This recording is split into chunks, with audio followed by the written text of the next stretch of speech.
Hello mga Mars, good day.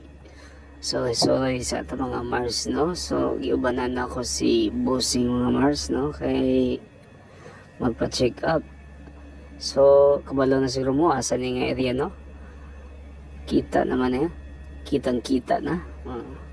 Di na kailangan sabihin pa. Ayan mga Mars no. Nandito tayo sa San Francisco, Agusan del Sur. Init ngayon mga kamars no. Maghanap tayo ng pampalamig no. Ay, may nakita akong buko juice. Bili tayo mga Mars, no? Kasi sobrang init ngayon. Sarap talaga magpalamig. Ayan, no? Ako, uminom na yung actor. Sa sobrang paghihintay mga kamars, no? Thumbs go na yung tiyan natin, no? Ayan, nandito tayo sa Tuna Republic. Tara, pasok tayo. Tingnan natin mga kamars no kung ano talaga yung mga putahin nila dito. Feeling ko tuna siguro. Tama talaga yung kutob ko mga kamars. Tuna talaga yung mga pagkain nila dito.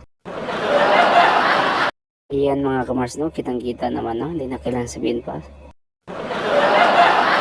Hanap na tayo ng pwesto mga kamars no. Ayan no, ito na yung pwesto namin. Ayan mga kamars no, may in-order kaming 3 rice, bola-bola at saka tinola. Yan. Yung bola-bola na may price. Ayan mga kamars no, sa tingin pa lang no, talagang masarap na. Ayan, pati yung sabaw no, tinola. Napakasarap. Ayan mga kamars, may pahabol pa. Nag-order pa tayo ng sisig, no? Merong egg at saka lagyan natin ng lemon. At saka mayroon pang lumpia dito, no? Tinatawag nila itong dynamite. Ayan. Sarap din yan. So, halo-haloin ko lang mga kamars, no? Ayan mga kamars, no? Halo-haloin lang natin hanggang makuha natin yung timpla ng buhay natin. Dahil kung sa tingin mo masarap yung buhay mo ngayon, magpapasalamat ka sa Diyos dahil tama yung timpla na ibinigay niya sa iyo. Hugot naman tayo mga kamars. Ayan mga kamars, kumain muna tayo. Pag may problema kayo mga kamars, no? Ito lang yung sasabihin ko. Kumain lang kayo ng kumain. Mawawala din yung problema mo. Yung sa tingin mo na yung problema mo na hindi mo maintindihan, no?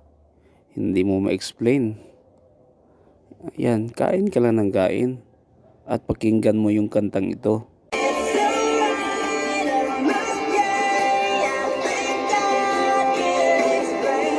Ayan mga kamars no, tama na no, baka makapiright tayo no. Yan pala yung kanta ng Splendor no. Siguro marami yung nagagandahan ng kanta na yan. Gusto ko talaga yung kanta na yan mga kamars no, kasi maganda yung mensahe niya no. Siguro marami tayong mga problema, so mga iniisip na hindi talaga ma-explain, so nasa kanta lang yung answer no. I think God can explain yung mga bagay na hindi mo maintindihan, mga bagay na sa tingin mo na napakahirap or imposible. Yun lang yung message ng kanta mga kamars no. I think God can explain.